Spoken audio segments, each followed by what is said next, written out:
Take off from stand still, trash them like a landfill, skep just like a Fed deal. Bitch, I took the red pill. I've been woke so long, I barely close my eyes. I've been real so long, I rarely miss the lies. Thankful I ain't have to take the oath to get the light. Always been the truth, that's why I speak it on the mic. Try to make me choose a guide, so I chose myself. Made us in the image, so I sit up on the shelf. Happiness and love over life of lust and wealth. Manifest whatever with the power within self.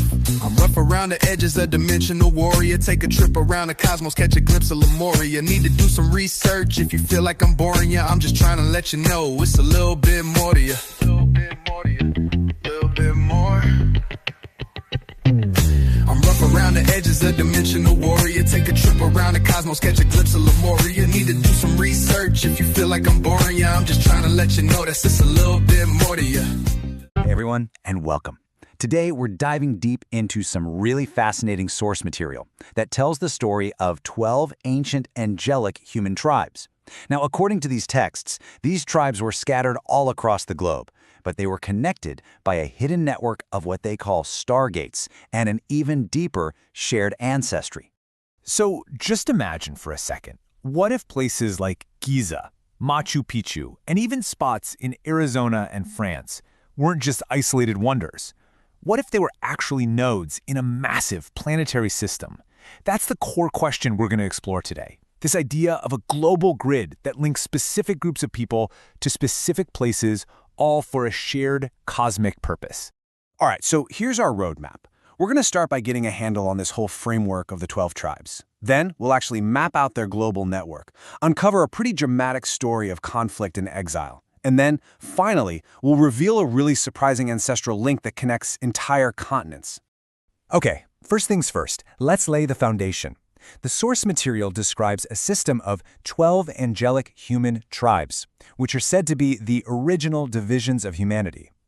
Each of these tribes supposedly holds specific genetic codes that are tied directly to the planet's energetic grid. You can almost picture it as this invisible web of power connecting key spots on Earth. Now, inside each of these 12 tribes, there's something called the Magi Indigo Grail Line. The easiest way to think of it is as a specialized core bloodline, kind of like the keepers of the tribe's most important history and its unique genetic keys. This term is going to be really important, so definitely keep it in the back of your mind as we go. So, how are all these tribes organized? Well, the texts map them to a global network of 12 primary stargates. Now, the source is clear. These aren't physical gates you can walk through, but massive energetic vortexes at very specific locations around the world. Let's just take a quick look at the first 4 to give you a sense of the sheer scale we're talking about.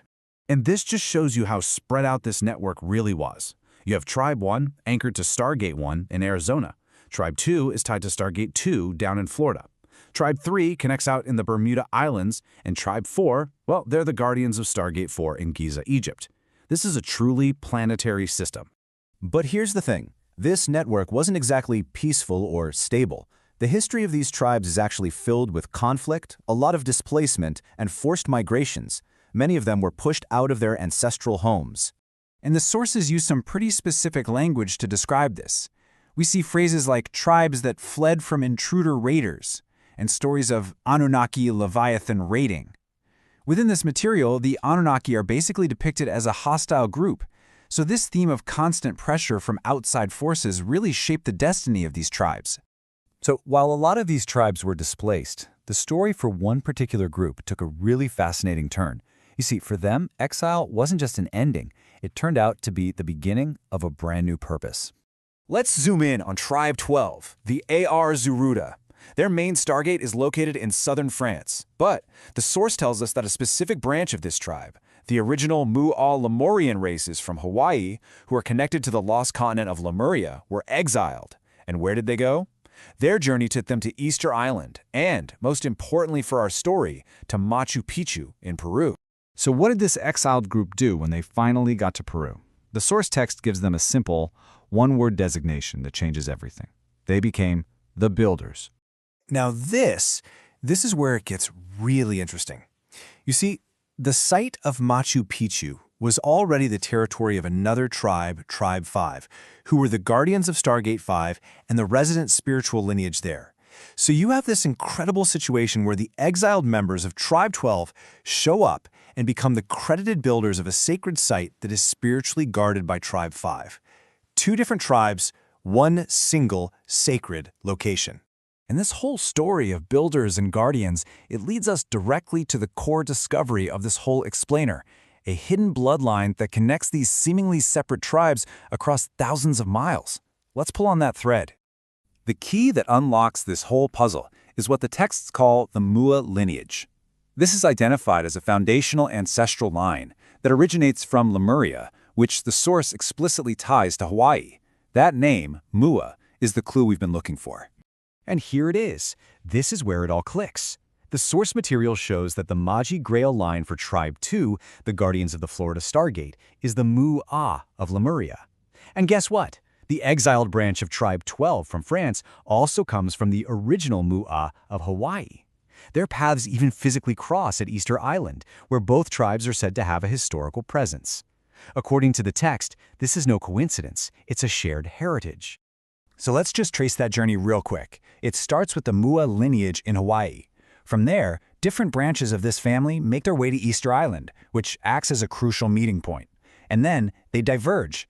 One path leads to the lineage of Tribe 2 in Florida, while the other becomes those exiled builders from Tribe 12, who eventually construct Machu Picchu in Peru.